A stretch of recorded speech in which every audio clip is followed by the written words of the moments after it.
it's Jeff, and today in church we were talking about the beauty of community.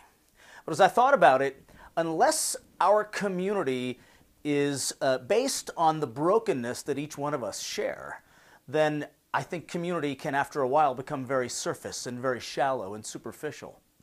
I heard a story about a guy who one time went and visited a group therapy session. This was a group therapy session for men who did things that nobody likes to talk about.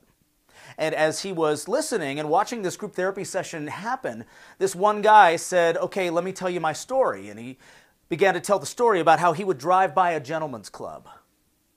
And it was like a magnet was drawing him into that place. And as he said that, a couple of guys in the group raised their hand.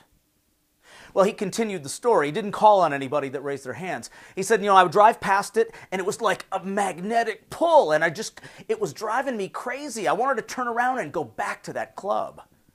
And as he said that, a couple of other guys raised their hands. Well, he said, in my weakness, I turned around, and in about 30 seconds, I found myself sitting in the parking lot of that gentleman's club. And as he admitted this to the guys in the group, a bunch of them raised their hands, but he didn't call on them. Well, anyway, the guy who was watching this group therapy session happen went to the leader afterward and said, "Why didn't that guy call on anybody that wanted to raise their hand and, engage in the conversation?" And the leader said, yeah, you don't get it. See, when you raise your hand, that's your way of saying, "Me too." Because in our group, no one struggles alone. No one opens their heart and bears it all by themselves.